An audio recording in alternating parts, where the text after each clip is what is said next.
little bit over it, wasn't he? And as well he should have been, because it was a good race, a fitting way to end 2011. It just feels wrong when we stand in the wrong positions, doesn't it? I feel more comfortable, actually. Of being away from me. Yeah. Funny that. Right, come on, let's go for a walk. The thing is, if Dylan. Eddie's in the middle, it's evened up between us, isn't it? 2011, we're going to try Thanks and for sum that, it up for you in a lovely way. We're going to try and sum it up for you now on the F1 Forum.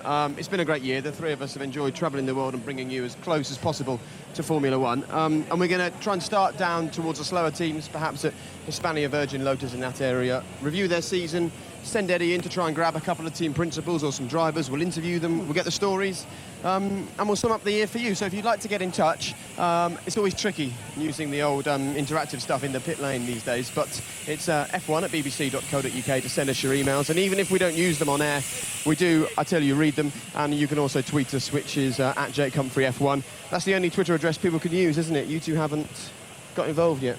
You're a much younger man. You know, this Twitter business, we're kept being told how much problems they get you into. So You just the gotta be last thing sensible. I need to be is on Twitter. I think don't tweet after dark is the answer, David, isn't it?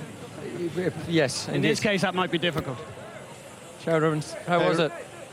Let's Come have a on, chat. Ruby. How was it?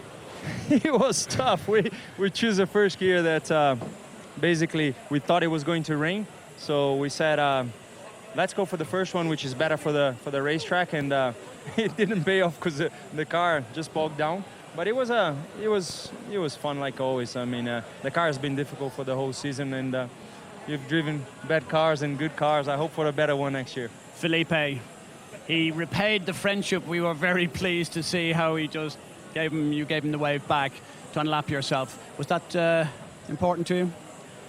No. I saw that a certain Michael Schumacher was coming after We me very did notice quickly. I that said, get out of my space, because I don't want to fight with him because it's going to be ugly. So I try, just obviously I got on the radio and said, tell them to, just see that I'm coming quite fast. I had new tires and everything, and it was okay. It would be nice just to take you back to the start of the race, Rubens, actually, and ride on board with you for that start, if that's possible. If we can get Rubens' start queued up and start from the start, if that's possible. Because it's very difficult for you guys, isn't it? As soon as you bog down off the start line, you're out of sync with everyone else. There's nothing you can do. You can't stay on the accelerator longer going into the corner and make up those places. It's over. It's one of those things. You have to decide the gear ratios on Friday by 5 o'clock, and we look at the sky. On Friday we had a Sunday saying that it was 4 out of 5 chances of wet. I said, I'm going to go for the first gear, better for qualify, which was. I mean, we put the car yesterday on 12. Unfortunately, it just bogged down too much because it was a bit long, and the car didn't take off. You can see that the revs go down, and when they come up, they come spinning the wheels, and off you go. Okay, well, hopefully we'll see it in a moment. It's taken us a while to find your start. Here it is, right, Rubens Barrichello, right on board, and explain your start in the Brazilian Grand Prix, as you have just done, but I'm sure you can think of something else to tell us now. Well, the reaction time was okay, but you can see that it bogged down, and then I'm spinning the wheels and tried to get to find me a line, and I almost lost my nose now, because the corner just goes to get really small for everyone, and I got behind the two Lotuses and behind Pastor.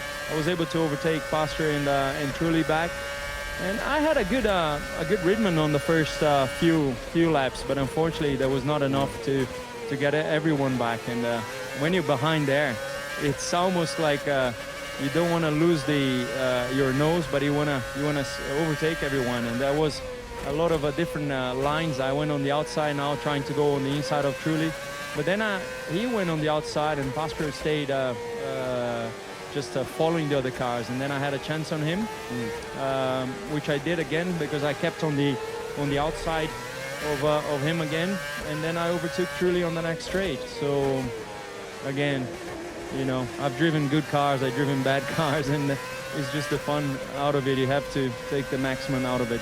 You're not doing a Sebastian Vettel and just disappearing at the front, but as we see all the cars around you, it's quite good fun, isn't it? Being in the midfield, battling with these guys. I know there aren't points on offer, but test your skills. For 19 years they've been testing my skills, so yeah, now I have a lower drag and I'm overtaking Trulli. The fact is that I just enjoy what I'm doing there so much, and I really hope that I'm doing that for next year. They have someone who is experienced and very motivated. Why people go out of Formula One? Because they lack motivation. I think that's the main All the factor. team principals are watching. Look down that camera and tell them why Rubinho should be here in 2012.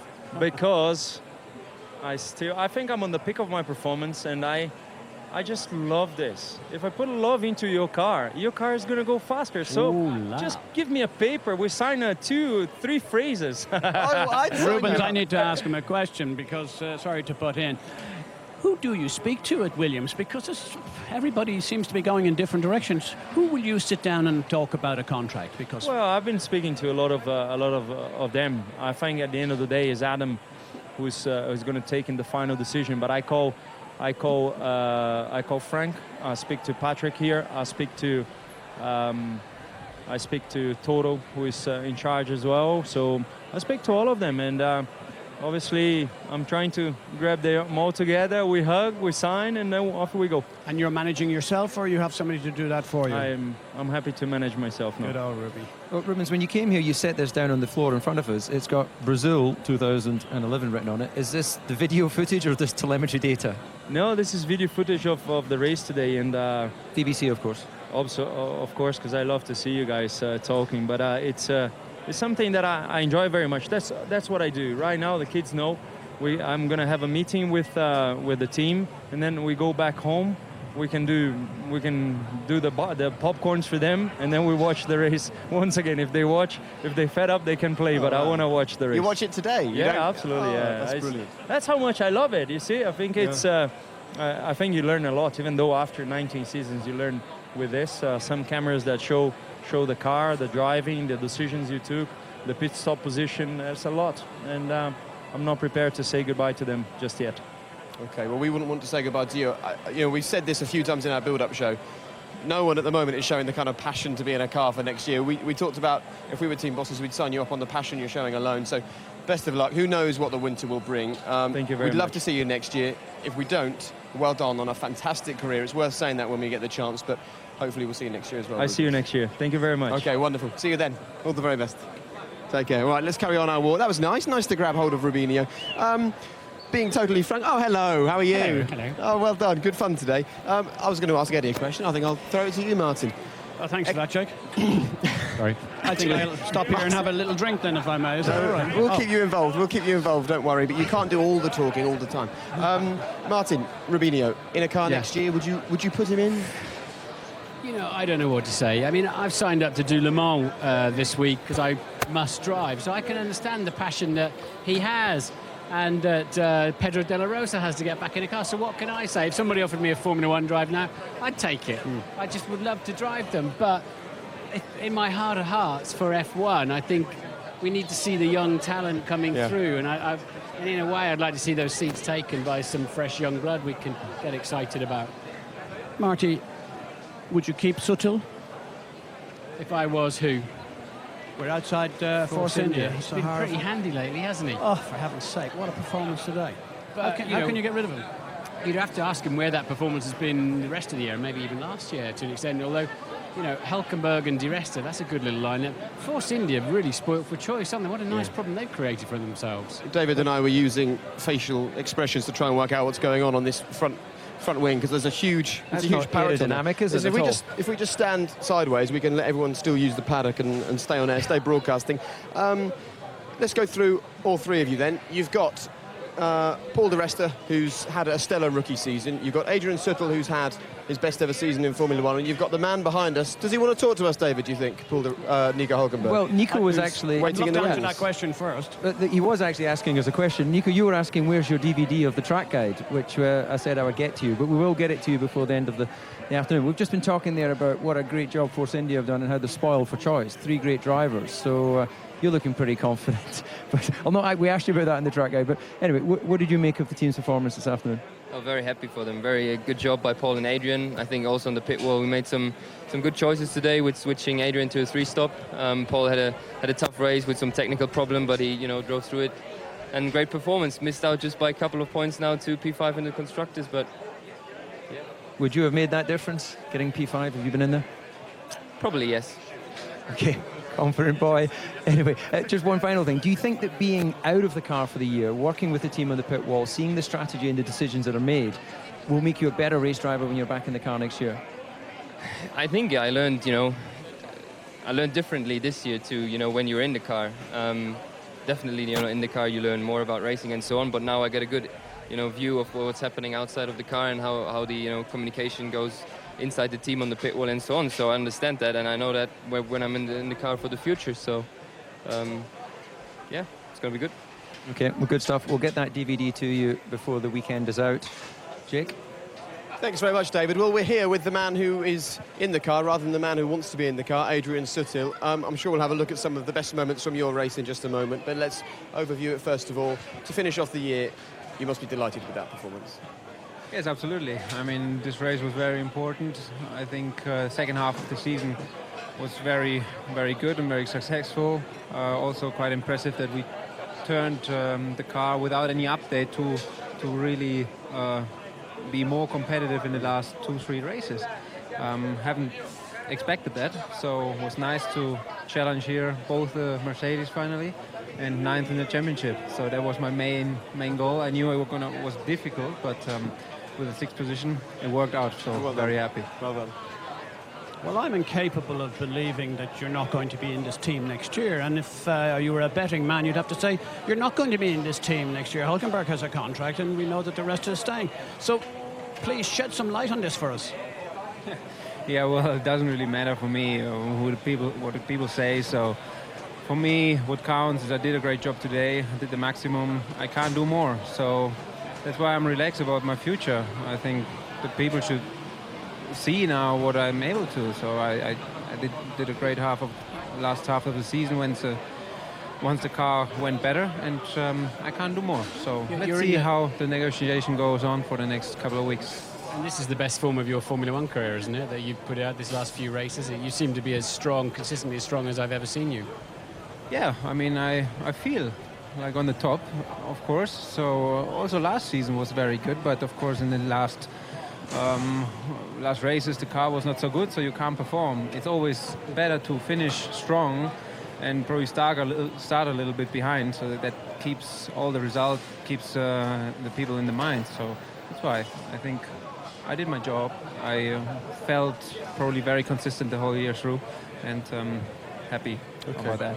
Well, our job here on the F1 Forum is trying to tell people things that they wouldn't already know and give them a bit more insight. But are you saying that at the moment nothing is confirmed and that there are still discussions to be had? Because you just had a fantastic drive. If you don't mind me saying, you don't look over the moon. You don't look like the kind of man that's got out of the car and is elated with his world at the moment. No, nothing is confirmed at the moment. So okay, we're open to everything. But let's see what offers we get. Okay. Well, points in the last 3 races. Look, let's have a look at your pass on Nico Rosberg. If you haven't got a seat for next year and someone's watching this, well, you're the kind of man they want in their car, aren't you? Right. Okay. Always good to have a look. Talk us through it from your. Talk us through it. Maybe that was the first time I tried. This is the attempt, right? yeah, and then this is the that second was already, overtake. yeah, that was the second one. Because the first time I left him a little bit space, and he overtook me back again into the corner. And then the second time I just tried to make it a little bit better. I knew what he was trying to do, and now you can see I was going more to the inside and block him.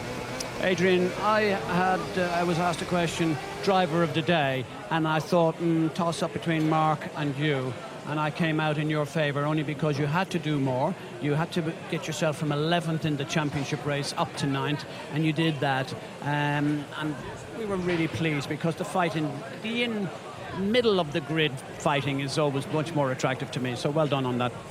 Thank you.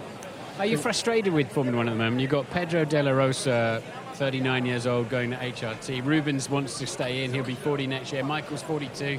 Kids running up and down this paddock with $10 million to spend. Do you just feel it's unfair at the moment when you're doing such a great job? Are you angry about that or just resigned? I think it's a strange world, yes. A strange sport sometimes, but yeah, of course I can understand the older drivers, they never want to stop. Of course, it's nice, it's great to drive here, as long as you have a good car. Yeah, it was for me a surprise with Pedro, but why not? So Yeah, it's hard to say something. Of course, it's not nice if you do a good result, if you do a good performance, and the people don't see it, and they take other people with a lot of money. It's not the way the sport should be. But I think in the end, there's no way you can't really miss a very talented driver. I think sooner or later they have to give you a chance. Okay, well, very briefly, if I can just change the topic slightly. We're at the end of November, very late end to the season. You've got effectively December and January before testing starts again in February. What does the driver get up to in that time? Well, now December is quite busy for me. I have a few sponsor events and have to travel still quite a lot. But then Christmas, of course, is free, and January, you have to set up your new car. That's why it would be nice to know where I'm gonna be, because right now, you have to push on also for next year straight away. Okay, Adrian, thank you very much for the time and great entertainment today. And regardless of next year, a great way to finish off 2011. Thank you. All right, well done. Thank you very much, and we'll let you go. I'll grab that back off you. Thanks very much. We'll make our way back down here. We're going to head towards Lotus. There's a pattern emerging here. We bumped into two drivers. Neither of them know what they're doing next year. It's always been the same. I was going to say, Adrian said there, Bad, it seems evil unfair. team bosses, that's the problem. Well, We get all the flack. There is rightly so. a great deal of funding required to put these cars out on the track. That is the big At what challenge point, for though, the does race talent teams. outweigh money? And, Adrian is driving a car that isn't a world beater, but he's finishing regularly in the points. It depends on the teams, doesn't it? Ultimately, if the team has enough finance and funding, then they will always go for the best talent they can afford.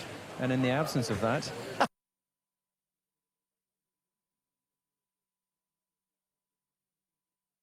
So maybe you can tell us how difficult it is to make driver decisions when you've got drivers out there with money. You've obviously gone down the talent and experience route. Yeah, we've taken that. We took that choice early on. Hopefully today proved the point that we made the right choice. Finally a Column 1 team. But I think it makes a difference to have guys with experience. And in high-pressure races, when the qualification was needed, Jarno and Heikki came out. Wait, but before we go any further, Eddie, just really want to explain Column 1 precisely, because people at home get very confused about the money and the finances. It's worth a phenomenal amount of money. So just go through that for us first, and then Eddie can... Well, basically, we had to finish 10th 2 years in a row. Yeah. It just moves you into a different prize money allocation. What kind of money? Well, it's in the over the 30 million mark in terms Compared of to- dollars, compared to virtually nothing. Wow. So, Wow. big day for me. Can't get the grin off my face. So $30 million faster next year then, Mike? When it was sort of when it was looking as it might rain on the grid, there was quite a bit of pressure, because the anomaly is when you haven't scored any points, is of course that it's only on one race, one position. So if there'd have been a lot of people falling off and someone had got a 12th position, that would have cost us sort of something like $30 million. So I did remind all the boys on the grid when just before the race, so there was a bit of pressure on. I bet. Is any of this $30 million going to buy a new centre forward at QPR? No, I don't think so. They need one after Norwich's performance yesterday. they? So. Yeah, look, and Do you two still Wonderful. talk to each other? Wasn't it wonderful? In case the people don't I actually understand, these are apologise when we Norwich fans, scored. and this I is know, look, QPR. you got to give the home team a little bit of a head start once in a while. That Yeah. used to be the way. Yeah, no, we're nice guys down here. Good, we'll take that all season. How are you guys going to close the gap then to the midfield Well, I think- and the top 10? Well, if you look at this qualification, we weren't far away from many of the midfield, and we didn't have Kurz. If we had Kurz, we would have taken Williams, and we would have been very close to Toro Rosso. Next year will be the first year we have a car with stability. What does that mean? Same engine, same gearbox, and we started developing it at the right time. So, it's wind tunnel time. We've got a much better quality of people. Today was a good race for us in that we brought a new wing.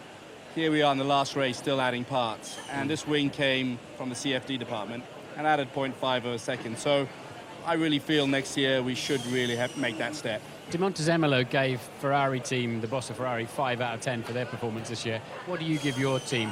So I'd give us about 8 out of 10. Would you?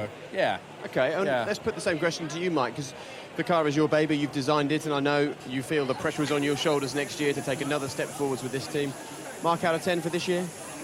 Probably 7, 6 or 7. I think we wanted to start where we finished this year, sort of beating the odd member of the existing teams. I mean, we've built a Williams or a Renault every race since Singapore that was kind of where we were meant to start, and we were meant to finish a little bit further up. But I think just in resources, the blown diffuser, people found a lot of time in that, and we were caught out by that. But I still think we've done a good job as a team. We've really improved, and strategically we've improved. We've made all the right calls. We started behaving like a proper team as opposed to a new team, and I think that's the big difference. I think, where do we... I'm probably the most realistic person here in the paddock, and it's not easy for someone to come in with nothing and build a team from scratch. So, we're really happy. My target was 10th. Yeah. That was where it was. And to build a solid foundation to go forward. It's not easy. There's teams here that have been here 40, 50 years with deep resources, with their own wind tunnel. So 10th was exactly where I wanted to be. And I think next year, if we're not moving up, then we haven't really performed. Okay, well, as you can see, Heikki Kovalainen has kindly come out and joined us. And the great thing is he comes to this cold not knowing the scores that you gave. So, Heikki, how many out of 10 for Team Lotus this year? I think you're gonna give them the maximum score. Oh, it's I have to He say, wants, because some of very clever. that, he wants some of that $30 million, doesn't he? I think he's been on the terps already. What do you think? no, but honestly, I think they've done a great effort, and it's a great achievement in 2 years, to come this far. And the gap's been closing to the cars ahead of us. That's the main thing. And I think we look like a pro team. We function like a pro team. But next year, there's no young or a new team anymore. We are an established team, and next year we got to take the step forward. But I think we can do it. I think we are ready for it, and I'm certainly ready for that, to make the next step. Well, you're an established driver. You've worked with McLaren. You've come to Lotus. You seem to have grown in confidence during your time here. So what would you give yourself out of 10? Are you going to be a typical racing driver and say 12 out of 10? Or? Yeah, I mean, I'd like to give myself a high number, but I think yesterday's qualification, if I can speak for him, was his best qualification for the last 2 years. And that shows you. And every time, if here is a rookie, the question was asked 3 laps or 1 lap. Jarno was ahead of him, and he said 1 lap. And he went out there and he nailed it.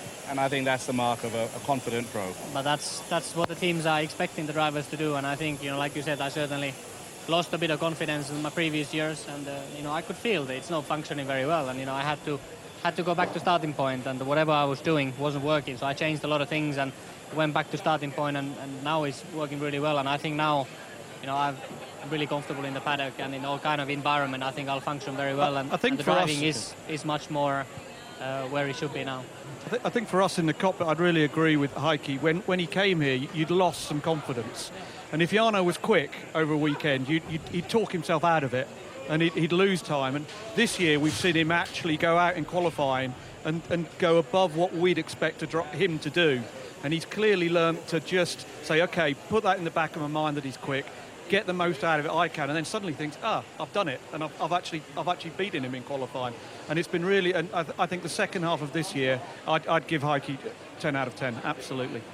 This is a really horrible curveball, but I think it's probably Timo Glock and not you, Timo Glock and not you. But if a top team offered you a seat, are you free to go, or are you nailed to Lotus? No, I'm nailed with Lotus, and for next year, for me, it's Caterham, and I think we can make a step forward. Like I said before, I think we have a car that is going to be quicker, and the team that is stronger. We're still growing. We are extending our facilities, so we have all the ingredients to go step forward. And like I said, I'm ready to do that step. So I will be Caterham next year. Okay, well, you're a Column 1 Formula 1 team. Let's hope you're not a Column 2 football team next year. It's the one downside of meeting Jake Humphrey. This after weekend, Norwich all won. weekend. Believe me, there are others. I know. That's very true. Another Norwich fan alongside him. He's taking a job at HRT next, actually. Oh, really? Well, Breaking no news. comments. Yeah. Well done, guys. Thank you very much. Congratulations Thanks this for all year. the support over the last 2 years. No problem at all, and well done with what you've done this year, and we'll grab those back off you. Thanks very much. And we're going to head back this way, actually, down towards Sauber and discuss their season. So, Ian, if you want to head around first. There's more people in this paddock than you get at some Grand Prix, aren't there? It's always the best paddock of the year. It's a bit thin and skinny, Yes. but it's brilliant. Well, it'd be nice to pop down here and speak to both Sergio Perez and Kamui Kobayashi. Kobayashi 16th on the grid in the last 2 races. Fell away for him quite a lot, didn't it, Eddie, towards the end of the year? Well, it did, but you know, he made a big impact again today. There was an absolutely nail-biting position between Toro Rosso and Sauber. Sauber just managed to keep there, and they got the points that was required. And you know, from that point of view, Kobayashi did do what he was expected to do. Okay, I'm just trying to floor manage it so we're not blocking the paddock all the time. It was a difficult qualifying session for Kamui, but he showed today, once again, he can overtake, he can race, he finished in the points. A decent finish for him with a car that, again, hasn't flown in the second half of the year. He's been strangely anonymous this year, hasn't he? I mean, the fans really started to enjoy Kobayashi, so did we, and I don't know if the car's not quite been with him, and he lost his unique aspect, a bit like Lewis Hamilton. He was a brilliant overtaker, and suddenly with KERS and DRS and degrading tyres, overtaking was something available to all of the drivers. So Kamui lost that to an extent, but I don't feel he's had as strong a season this year as he did last. Right. Yeah, I think that's a very good point. I think that you see it very often in some drivers' careers, that year two is so much more difficult because they're not just driving on instinct and getting out there and mixing it. Suddenly they have expectation, they have pressure, and that just subtly takes away a little bit of performance. So I totally agree, he's been somewhat anonymous this year. The same thing absolutely happens with a team. I remember our second year is just absolutely, it's just the worst you can imagine, because you're on a bit of a high in the beginning, bit of expectation the second year around, and it just doesn't click, and then you have to start gathering yourself again. It's the same thing for a driver, I'm absolutely sure. Okay, well, such is the life of a team on the F1 forum. They said, oh, drivers, maybe we come down here to speak to them. They're in the debrief, which means we can't speak to either Kamui Kobayashi or Sergio Perez. So let's head back, because we've spoken to Lotus. It would be good just to get the thoughts of Virgin and Hispania. We might send Eddie in there to grab a driver or a team principal and discuss that. You can come and catch up with us. Peter Sauber, they're busy doing an interview as well. It's been one of those seasons, though, David, where when you're in the midfield and you're a Sauber, you're a Force India, you're a Toro Rosso, you're a Renault, you can't afford a bad weekend. You know, we saw after such a long season, just 10 points between three of those teams a couple of races ago. Well, it's as competitive in the midfield as it is at the front. And, of course, as we've just learned there, it's worth a lot to the teams financially. So, you know, they've got to deliver every weekend in terms of upgrades for the car. The drivers can't afford to drop the ball in the start of these Grand Prix. And you've got all the added difficulty of being right in the middle of the concertina effect at the start of races. So, you know, Sebastian Vettel running into the first corner in the lead has clean air to play with. You know, he can make his own judgment, and he's done that fantastically well this year. So there is a lot of difficulty down this end of the grid. A lot of nice people, though, working extremely hard. Let's try and find one. Eddie, do you want to take Ian and pop into hospitality or in the garage, see if we can I was going to go and see the people someone from Pirelli, see if they were here, because I think in their first year we need to give them some credit. They've delivered everything that they said they would do, and you know, it was a big ask to do it in the first year. So will I pop and see them, or will I go and see some drivers? Are they nearby? If Pirelli are nearby, Pirelli you could is some way down there. Go on. I'll go with them. Who's coming with me? Go on then, Eddie. We'll all follow on. You lead the way. Thanks a lot. Well, I don't even know whether or not this is a complete airy-scary situation, because I'm going to see if Paul is here, or anyone really from Pirelli. Paul around? Come with me, guys, and we really shouldn't be in here. They're preparing dinner for the team, because naturally they've got to eat before they get out of here. So I'm going to gate crash. Sorry, we're gate crashing here, fellas. Is that okay? Paul, come and we're going to make a compliment to you, which we know we hate doing this. It's very strange. Paul, we're going to go outside because we're right in the middle of dinner prep and different dinner preparation. Please tell us. Yes. Your first year, it's probably surpassed your expectation, did it?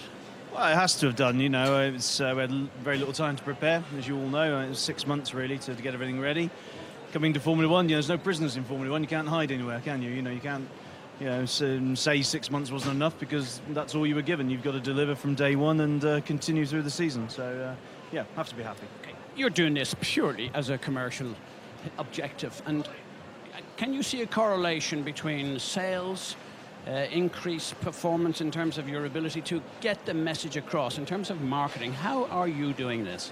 Well, it's very powerful. I mean, from the bottom line, we can't make enough tyres at the moment, you know, which is obviously a good signal, and there's a lot of elements involved in that. It's obviously due as well to having great products and supplying some of the top manufacturers, but Formula One adds to that, you know. It's almost tells the world that we are the top supplier to the top people, and Formula One's a top sport, so the two go in hand. Okay, I would love David to come down here and ask a question, but if we have a look on Ian's shot, David has decided to go and make himself a cup of tea. Clearly the season's already finished for him. I hope you're going to bring a coffee for everybody, David, and a photo as well. That happens everywhere he goes. So the average life of one of your tyres, 120 kilometres. The teams try and increase that all the time, work harder with the tyres. We saw minimum number of stops as possible today. What can you do to try and catch these teams out, to keep the racing exciting, to add to the drama? Yeah, I mean, I know what you mean. I mean, they're obviously getting used to it, and they've got used to it over the season. It's a pain, isn't it? It's a bit annoying because it's a moving target. But no, we're going to a softer compound for next season. Yeah, much more aggressive. Try and make them wear a bit quicker. It sounds a bit crazy, you know. Most good. Yeah, I know most of our customers want them to last a long time, but you know, in this case, we've got to make them last as short as possible, almost. Paul, at the media dinner the other night, and this may have been in strictest of confidence you told me this, but we both had a few caipirinhas at the time, that you've got to prepare for another tyre manufacturer coming into Formula One maybe, so you've got to go faster and more edgy. Well, you do. You know, you don't know what's going to happen. Our contract's for 3 years. We've done one now, 2 to go. If somebody decides they want to have tyre competition in 2014, we have to be ready for it. So we have to keep developing, keep the performance aspect going. So it's not easy. It might not happen, of course. We might stay as we are, and we'd love to continue. We'd certainly like a medium to long-term commitment to Formula One, but the sport has to decide. It's not our decision. Okay, how was the coffee, DC? It was very nice, thank you. Sorry, I wasn't here at the beginning of the interview. I thought you had enough gentlemen around you. Now, you know, it's difficult maybe to make rubber appear sexy, but you know, can you give us a little bit of the you're grinning at. Can you give us a little bit to the insight of the sort of debriefs you go through with your engineers, and when you're discussing, you know, different compounds and constructions? Is it, you know, the weave? Is it, you know, some sort of special mix that's going on? How much is the actual construction, and how much is the actual rubber surface on that we see and is exposed? Yeah, well, it's obviously a mix of both. You know, the compound is what's in touch with the circuit, and it's that what we're working with to make the tyres wear, obviously. And that's so far been the biggest challenge, because you've got all the different circuits, driving styles are different, 12 different chassis. So trying to get that down below 100 kilometres is the big challenge. The structure has to provide safety, ultimately. We want something that's not going to break. But if you're going for performance, then you start playing with more innovative materials, and that's where you start going towards the limits of integrity. And Eddie, we have to applaud Pirelli, because it was in Canada first season when we sat down with the Bridgestone guys, and David said to them, look, you need to give us more races like this where the tyres are struggling. They didn't want to do it because they thought the message to the customers was Bridgestones don't last very long. So it's a difficult thing for Pirelli to make tyres not last very long and fall apart in Formula One, but still convince the buying public that their tyres on road cars don't. So it's a tough balancing act that Pirelli also have to deal with here, isn't it? Well, I certainly don't want to get embroiled in a conversation, Pirelli against Bridgestone. I actually think both these clients have done a remarkable job. We were very full of complimentary things about Bridgestone. Equally, we are with Pirelli. What I want to know, please, and that is how can you be so sure about the decision made about Vettel's tyre in Abu Dhabi when there was little or nothing left? Well, you take in an answer, you can look at the cords on the tyre, and you can see what's at the point where the tyre's failed. It's very clear that, you know, a big hole had gone into the side of the tyre. More than that, we can't tell you, genuinely. We can't give you the precise reason, but we can rule out what we would say manufacturing defects or design defects.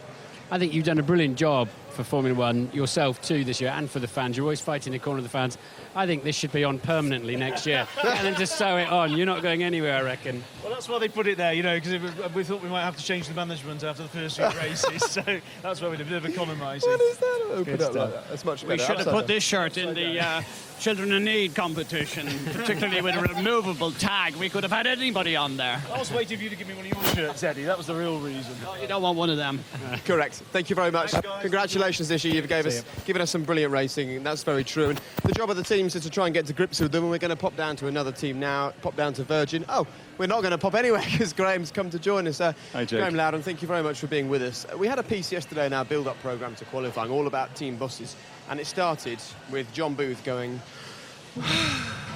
looking exasperated and exhausted after another long season. How would you sum up the year for Virgin?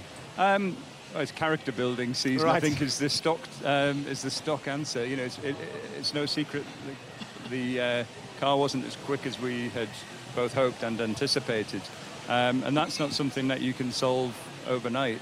So we've had to restructure the technical side of the business, and certainly moving forward, we're in a much better position to, both design a quicker car, but also more importantly, to deliver a quicker car. And that's something that we can solve overnight. So we've had to restructure the technical side of the business, and certainly moving forward, we're in a much better position to, both design a quicker car, but also more importantly, to, deliver a quicker car. And that's something that we can solve overnight. So we've had to restructure the technical side of the business, and certainly moving forward, we're in a much better position to, once we have that car, develop it at a much faster rate than we have been able to this year. So, you know, character building, but I would say in terms of, you know, last year, at the start of last season, it was brand new, completely brand new team. Everything was brand new. And what we've now put together is a really good team of people, good team of guys. The technical side's coming through now. And, you know, I'd summarize it with saying a good team now capable, ready to run a quicker car. Brilliant. Well, I think that answers everything we need to know. We wish you the best of luck for next year. Can I just ask, is it Marussia? How do you say this new name of your team? Marussia. Okay. I think. It's important for the commentators to know that, and it does mean more money, more development, and Timo Glock, will he be sticking around? Yep, so Timo, you know, we've signed a 3-year contract with Timo. You know, and Timo's done a great job. He's had to do more than just drive a race car over the last 2 years. He's had to build a team around him, and that's really quite important. And, yep, so he'll be here, and maybe we should find out what this man's future is. Well done, Jerome. Can you give us any news that you weren't able to give us yesterday? Well, no, it's the same thing. Obviously, what I can say is that I'll fight hard to still be on the grid next year. That's all I can say. He's done well, Graham. Yeah, you know, he's done a fantastic job, a really fantastic job. And I'm not just saying that because he's here. You know, we had a chat just before. Done a super job in that race. Very, very professional. You know, a real credit.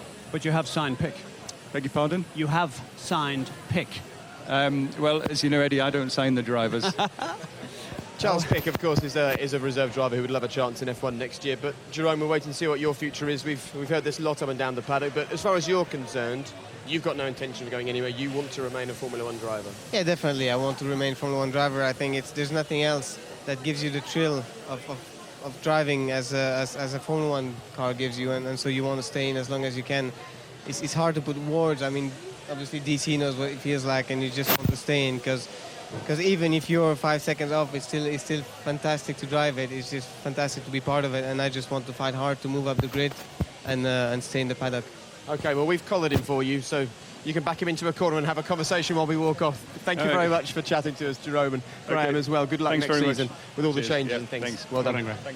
We'll grab that mic. Well done, Eddie. You're very good at looking after the microphones. It's very impressive. I think it really has turned to custard for D'Ambrosio. Well, I mean, Eddie, explain to us. Charles Pick is a 7 o'clock definite. tonight, we're going to have a press release from that team, and they will announce Charles Pick. You know, obviously Graham didn't want to upset him. We tried to put him into the position. We almost had him there, didn't we? He almost just gave in and said, yes, we have signed him. But naturally enough, he's a professional guy, and he wasn't going to be led on that. But we know differently, don't we, Jake? We know that Charles Pick will be in that team next year. How often were you, David and Martin, having to answer questions to the media about your future and giving a nice smile and saying, I don't know anything, when in reality, you know exactly what's going on and you know it's bad news? It must be hard. Well, you do, but you have to respect the confidentiality clauses that the teams have, and you have with the team. And it is a little bit, to be honest, it's a little bit annoying to have to stand there when you know that a deal is done. And that's why I've always encouraged any contract that I've been involved in, as soon as it's done, get it out there. Because there is no such thing as a secret. You know, somebody always tells somebody else. And I just think it's better for everyone to have it out. Eddie still hasn't told you that you're not driving for him in '97, has he? No, but let's not go there. In August, when Why not, Martin? Why not? A journalist, because I don't think you'd want to, a journalist said to me, asked me what I was doing the following year, and I said, well, I'm actually staying with Benetton. And he goes, oh no, they've signed Riccardo Patrese, didn't you know? And it's when you hear it second or third hand, it gets quite upsetting as a driver. But I think we need to that's change the nature of subject. business. What about that? Look who we've got here. No, actually, well, why don't we not speculate on that? Why don't we ask someone who can tell us how you like to handle the contractual communications in terms of when you sign a driver, you've got your drivers signed up for next year already, but when you do those deals and you extend them, you hold it for 1 day, 1 week, 1 month, or is it, what are the considerations you have as a team before you would announce your drivers? You normally don't want to wait too long because you know many people are involved in it, so it's going to come out at some point of time. So you just maybe wait for a week or a few days just to have the right moment, but it doesn't make sense to hold it for all too long. Doesn't it? Are you jealous of the top teams? Because they can do long-term deals with the sponsors. They can sign series drivers up on 3-year packages, even longer with Ferrari and Alonso. And that stability gives them even bigger advantage over the midfield, doesn't it? How do you know that we don't have long-term contracts? Well, then I'm asking you, Don't do you? talk about Do them, you? do we? So are you jealous of them or do you have them? I'm not jealous at all. I mean, You have no idea what contracts we have. So Well, tell us then. we're proving to you that our policy works. So you've got Kobayashi and Perez. We love you. Give them plenty of stick. Manisha, perhaps you can explain to us, because we've enjoyed watching both of your drivers this year. They've had issues at times in both the qualifying and in the race, but overall done a solid job. What is the plan for the future at this team? Well, I think we had a major setback when in 2009 when BMW left, because we were all set up as a manufacturer team, which is a big team, and suddenly, if in the second half of a season, basically, all that's just pulled away, you have no idea how to go on. So we knew we had to start again. That's nothing new in our team history. And work our way up all the way. So this time we had the advantage that we have infrastructure, which is comparable to any big team today. And we have to work on our funding. So we've slowly worked on it. We're no more that white as we used to be. And with this result in this season, I think it's a very good step for the team. We couldn't take maybe the step we wanted to, and we're very honest about that. We would have been happier had we maybe ended up on P6 at the end. And it looked quite good for a very long time. But we're satisfied now, and we know we have to do more to make a bigger step next year. Actually, the reality is that you could have easily been 8th, 7th or 8th, whatever it was, because Toro Rosso were the form team until a couple of races ago, and you've just picked the whole thing up again and re-established yourself. That's right. I mean, we could have also been 6th had we not taken the decision not to stop our development of the outboard blowing diffuser. But I think we made a lot of it, because it shows our race pace is good, despite not having this outboard blowing diffuser. And that's what we'll work on now. We know next year it's not there, so we don't have a bad base car. Okay, Manisha, thank you very much indeed. Eddie, the microphone's all yours as always. Thank you, Manisha. Lovely to chat to you. And we'll pop down here because Bruno Senna hopefully will come and chat to us about what was a difficult race for him. Eddie, male-dominated sport. Manisha, a very, very impressive lady running a good outfit here. She has all the ingredients. She is well on top of the game, and anyone who thinks that they can have her over, I promise you, they've got to rethink about it, because she is really stylish, clever, and unbelievable. Ian, just come here and just have a little poke through there. You can see everything going on in there as we make our way down. They're working so hard. All of this will be broken down, and the next time all this equipment gets set up and gets used will, of course, be pre-season testing, Martin, and you know from personal experience that will be here in a flash.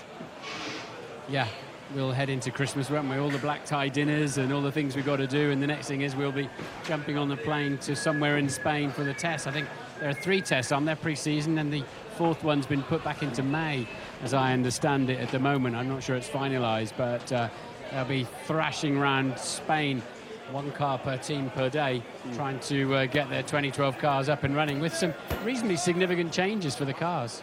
But also the changes, isn't it remarkable with the reliability of the cars that we see at the moment? When you consider that there used to be big test teams, there used to be aerodynamic, all sorts of wind tunnels, there used to be tire tests, there used to be everything. And in actual fact, this is much more sensible. Sensible financially, sensible in terms of entertainment, and in terms of the show. Can't argue with that. Can't argue with that at all. And look who joins us, Bruno Senna. Bruno, thank you very much for coming out and joining us. You don't get tired of me, do you? Of course we don't get tired of you, particularly not this weekend, particularly not after that great performance in qualifying. I suppose the only thing really for us to take a look at is you and Michael Schumacher coming together early in the race, which pretty much dominated your race, didn't it? Well, in the end of the day, that damaged my race a little bit, damaged his race a lot. He was a bit doubtful in the way that the penalty was given, but you know, it's one of those things. And in the end of the day, where I think we were racing for every inch of the track, and you know, it's easy to judge. I think to look at it turning a bit early, but anyway, it's what I think. What do you think that the steward saw there that made them want to give you that penalty? Well, they gave me the penalty for the first bump, not for the second. So not for when Michael got the puncture. So basically, I think he was just trying to squeeze me a little bit. Normally we turn in much later than that, and you know, I had nowhere to go. So unfortunately, that's what happened. David and Martin were very clear in the commentary. They thought that if ever there was a little racing incident, this was it. I personally was surprised with the penalty. Are you going to have a word with Alex Wirtz? We went already upstairs to talk to the stewards to understand why the decision was taken that way. And I think it was very, very close one way or another, and I got the short stick this time, so that was it. Was there any point as you're doing the next few laps, obviously you're thinking, I hope my front wing's okay, which it was there any point where you thought, I hope I don't get a penalty? Did it enter your head? I was absolutely surprised when I got the penalty for that. There was some front wing damage that got the car a bit slower, but that was the drive-through penalty lost me some time, but really what damaged the race was losing fourth gear after lap 20, and that was that. No, without fourth gear here, it's a load of time. We've been talking quite often about the penalties that have been handed out and whether the paddock would agree with what the stewards see, and we appreciate the stewards have many other camera angles, but within the Grand Prix Drivers Association, is there something that you will all collectively do to try and put forward suggestions to Charlie Whiting and ultimately the stewards as to how you would apply the penalties? You know, could you replay all of the Grand Prix incidents and say, well, we agree with that, we don't agree with that, to try and, you know, educate the stewards as to what the challenges are for the drivers, because they haven't driven these cars. We think it's very important that the race drivers are part of the stewards because they know how it feels inside the car. Both of us were in the limit of our braking abilities there, and we touched. But you know, for us, the important thing is that there is consistency on the decisions, so that we know what we can do and what we cannot do. And we've been talking to Charlie about that. And last time when there was a bit of a problem with Felipe and Lewis in India, everybody felt that there was a racing incident, but still Massa got the penalty. So when we discussed that with Charlie, we said that we kind of agreed that when it's a very difficult situation to judge, it's better to leave it for after the race, or to leave it as a racing incident. But this time I got the penalty, unfortunately. I found it slightly surreal to see Senna and Schumacher side by side on the racetrack. Did that enter your head either? I was a bit more worried about getting a good result on this race. It was a very special race for me, and you know, the first few laps were working quite well. I was managing to keep them behind, but the tire degradation was very high in our car, so we were struggling a little bit. But you know, it's good to fight, and to fight in that way, fight for points, and hopefully next year I'll be fighting for points again. Yes, talking of next year, give us a good idea of how the land lies within the team as far as you're concerned. I think everybody in the team is supportive to what happened on the race today. They know that the race was not particularly straightforward. But the important thing is that sometimes this year had very good performance that shows good promise. And it's very difficult for anyone to ask me to be 100% coming into the season, in the middle of the season with no testing. It's not a very usual situation. And most people who did the same failed. So I think I can't complain too much about the performance, and I hope that they share the same opinion. Bruno, you had a gearbox problem, so did Paul di Resta. Lewis dropped out of the race.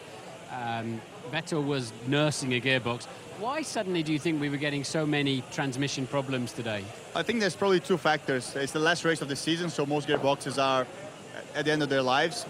And also, we put traction down and upshifts on very rough curbs here. So sometimes you have some wheel spin, and when you upshift, the gear just damages. My problem was very interesting because I could downshift into fourth gear.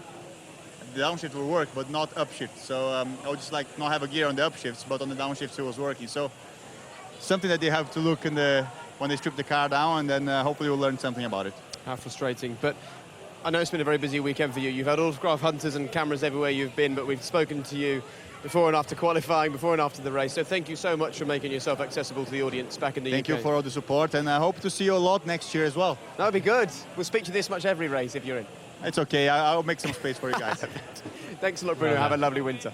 Well done. Thank you. Right, let's carry on our walk down here and discuss the fact that Bruno's had some great moments. He had a great first qualifying session of the year in Spa, then had an issue at the start of the race there, an incident at the first corner. He's been unlucky as much as anything else, Martin, hasn't he?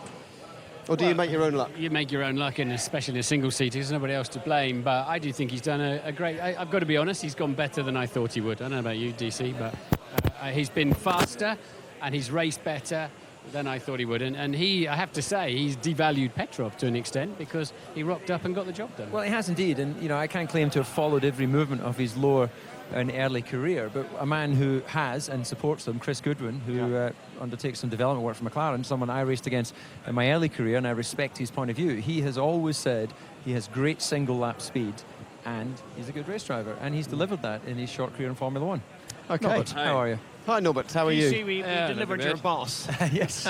In case you people at home don't realise, but this is a worker owner relationship because the boss of Mercedes, and of course David drives DTM for them. And this is the perfect time to discuss the drivers and assess their season. So perhaps you would like to take us start to finish. How would you assess David's season in the DTM? David's season in the DTM. The Formula One season, Norbert. Let's focus on the show here. Well, no, Michael and Nico. I have to Go say, on, Norbert, we're very interested. I have to say, David did in the races. He did very often a good job. For example, at the Nürburgring, he was the fastest guy in the whole field, which means something in DTM. Qualifying, we need to work a little bit, and at the start we needed to work a little bit. But in Valencia, he did a good job as well, and I'm sure we will see more. We're just very lucky we're over there here, and he's over there. Normally he's kicking my shins at this stage. Yeah, I but can hardly go for it. I'm in between, no worries. So your own drivers in Formula One, how would you... we had a nice little conversation with the Team Lotus guys, and they were giving themselves marks out of 10. It was stimulated by De Montezemolo saying that Ferrari have done 5 out of 10 this year. I know it's not an exact science. You're used to winning in Formula One. How would you just do a quick appraisal of the team, the engine, and the 2 drivers? Well, we are team number 4 currently, and this is certainly not where we want to be in the future, but we need to accept that we are in a building up process. I think the team works very good, but the technical basis, especially the chassis, the aerodynamics and so on, they need to be improved, and this is what we are planning for next year. I think on the engine side, on the Kerr side, we are very good. Our engine scored more points than all the other engines, so this is an official list, but at least we scored more points, and thank you to the guys in Brixworth, great job on the engine side. We need to improve the chassis, this is what we are planning, and then we will make a step forward next year. No, but Mercedes-Benz Motorsport under your 10 years had incredible success, Formula 1, DTM, Formula 3, but I think one of the most important days of your career at Mercedes-Benz, your life there, will be when you've got your stopwatch out on the first test day of 2012. You're going to be eagerly anticipating how fast the new car is going to be, I reckon. I'm sure you're right, Martin, but you know as good as I, the first lap compared to the others, I mean, you really cannot judge it. You can judge it at the first race in Melbourne. You get a feeling, you get a feedback from the driver, how good the car is, how good it is balanced. And I'm sure we can make a step. We are in the middle of a learning process, but the team is very focused and composed, and I'm sure Ross and the guys will manage that. And it's important, isn't it? Because the team that have won the championship, being in Formula One, for them, it's all about being in Formula One. The same applies to Williams, the same applies to Sauber or Virgin, but this is all about Mercedes-Benz selling motor cars. How much pressure is there from on high to say, next year, please, well, there's a lot let of people pressure. know that they can drive fast in a Mercedes? Absolutely, there's a lot of pressure from the outside world, from the inside, but most pressure we are creating, really, and I think David knows that since years and years we work together. The team is making the pressure. We want to go forward, but we need to respect that we are in the middle of a learning process, and it's going in the right direction. We should have had a little bit of better result today. The balance in Nico's car was not perfect. Michael's speed was a little bit better. But, you know, in the last races, we extracted mostly what was possible from the car. So this is a good basis for next year, and we will do better, no worries. No, but you said Ross and the guys. I mean, if you were to look at it as a squad, the amount of expertise and the amount of talented people, you now have put together a group that's capable of winning a championship. Yeah, probably not next year, but I want to see a good step in the right direction. I do not expect Red Bull, Ferrari and McLaren, Mercedes doing a worse job than they did this year. But the top 6 cars should be top 8 cars next year. And we want to mix amongst them. We want to fight for podiums. And everybody is dedicated in Brackley and Brixworth. And we are a good group, and we're going to push like necessary. I'm sure that's going to happen. We'll get David and Martin's thoughts on Michael Schumacher in just a moment. But first, let's hear from Michael and get his assessment of this race, Norbert. Well, Michael, a difficult day at the office to finish off this season, I think.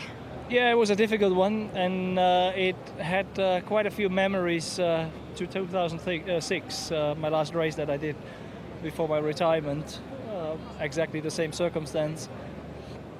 Again, somebody that seemed to have a problem to take the normal trajectory of corners and run into me. A shame.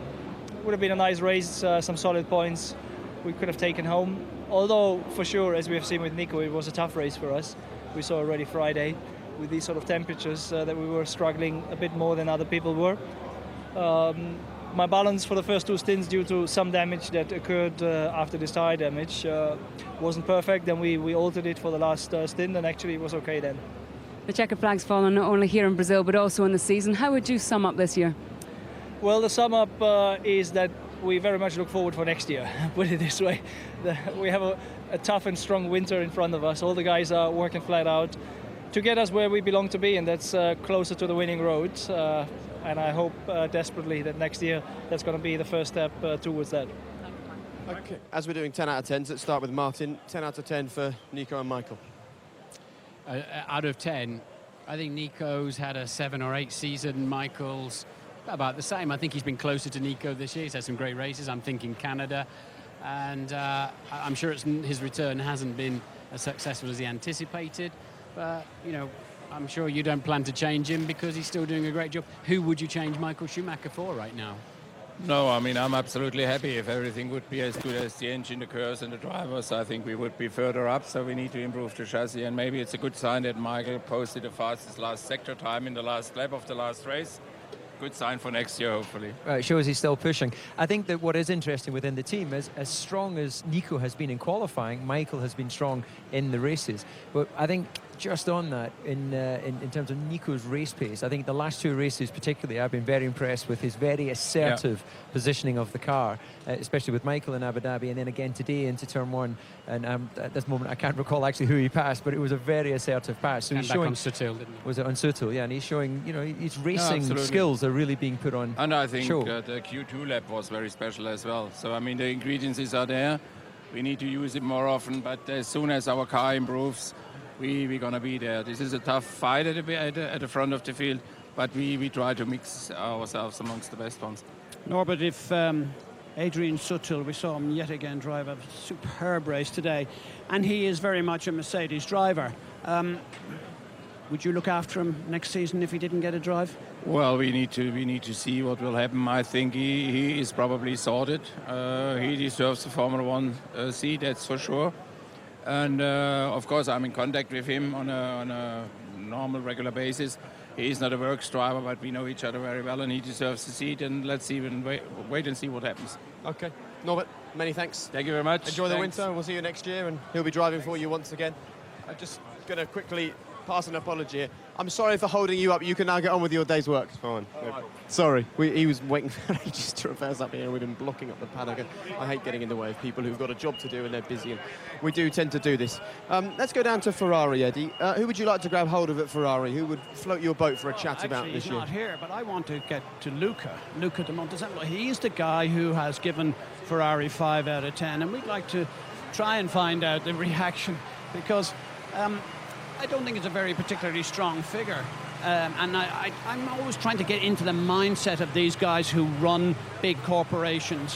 What are they trying to achieve here? Are they trying to kill the team, or are they trying to pump them up, motivate them for next year? Because it's always a very confusing situation. Well, they're never trying to kill the team. I think they have different management styles, don't they, Martin? And you would have driven for people who tell you you're rubbish all the time, and driven for people who tell you you're great all the time. But the motivation there is always the same, to get the best out of you. Well, and I'm sure the other variation in that, is the people who tell you one thing but actually mean something completely we don't like them, different. Oh, David.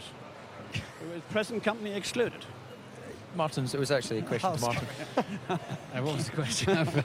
I've forgotten the question. Ferrari, De Montezemolo is quite demonstrative and definitely puts a bit of... I mean, there's more pressure at Ferrari than all the rest of the teams put together, I would say, with the Italian media and just from within. And you know, they're over there by themselves in Italy. They're not in the, you know, the 50-mile radius of Silverstone. They're very much an exclusive team with a specific set of challengers. And of course, they can't afford to be blown away by Red Bull and McLaren again. Okay, you've got to be very careful down here in the paddock. There's tyres everywhere. It's a dangerous place to walk if you're not looking where you're going. Now, there's always a lot of media attention on Ferrari. We're going to pop in here. Eddie, maybe you're the only man brave enough to poke a microphone in there and see what's being discussed and why. Well, go on, off you go. Let me just... you do send me into the crazy places. I'm just going to nip in here in case there's a driver in here. Probably not. And no, indeed, it's father of Felipe Massa. And we're just going to see if we can get Luca's looking at me as if he's here. I'm going to gate crash these guys here. Ladies and gentlemen, I do apologise for gate crashing, but would you like to tell us what you were talking about? Yes, absolutely. We were speaking about something that is related to the future, you know. So the 5 out of 10 that Luca at the Montezemolo gave you, are you concerned about that, or do you find that as a good motivational speech, or you find that a bit degrading? I think that Martin wants to reply on that answer, so Montezemolo give you about 1 out of 10. I'd be very happy with 1 out of 10 from Montezemolo. That's about more than I've ever got before. You can see this has turned into end-of-season comic time, and he's now got 2 microphones going on for 3 and maybe 4. Anyone else? Have you ever been this popular before?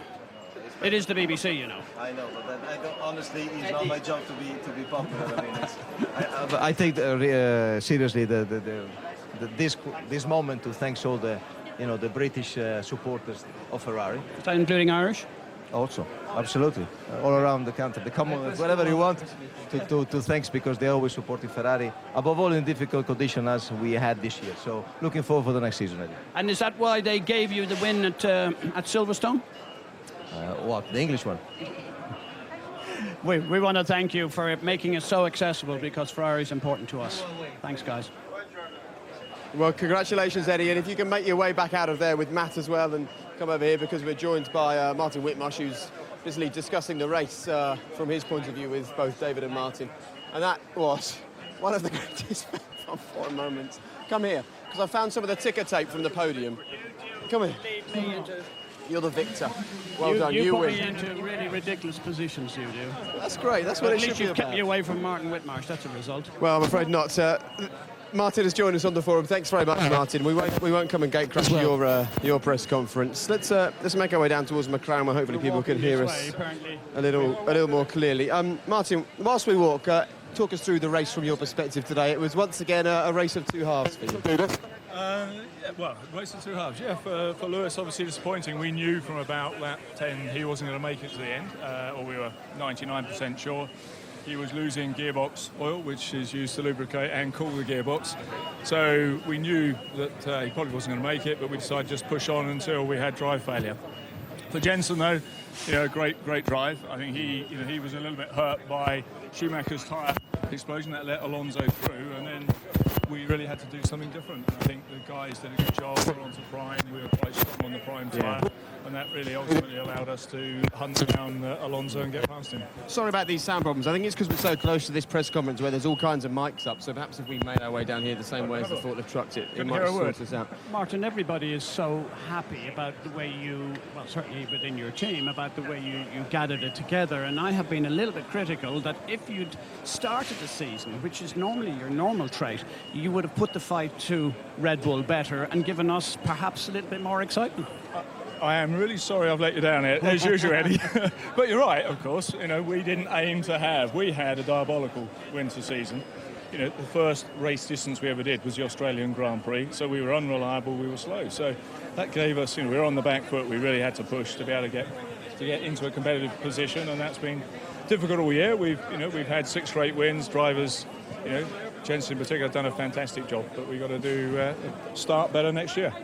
Martin, it was really strange how only one of the tyres seemed to work on your car this weekend. Have you had that any other time this year, or is it just this track? No, as you point out, we were very strong on the harder Prime tyre. When we got on the option tyre, we got a slight performance increase, but nowhere near what others were getting. So we just weren't really getting that performance, which you could see, gave Jenson a struggle at the beginning of the race. But we'll try to understand that. But we were strong on the Prime.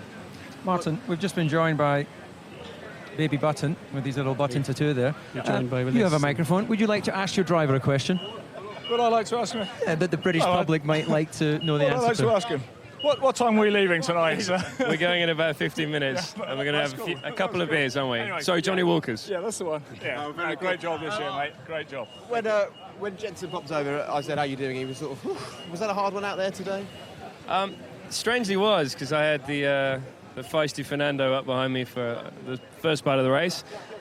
And then when your engineer comes on the radio and says you can do 20 laps qualifying pace, We heard that. it's a nice thing to hear, but also it's like, you are joking. And it's also a very physical track, this one. So it was tough, but it's great. It's nice that we feel that it's physical. Okay, if you could talk us through the overtake from your perspective, Will.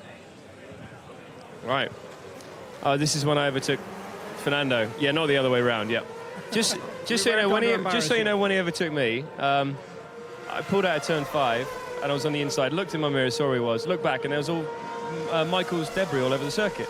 So I'm trying to pull to the left, but he's in the way, so I can't. So I basically had to let him go. So this is a lot more fun.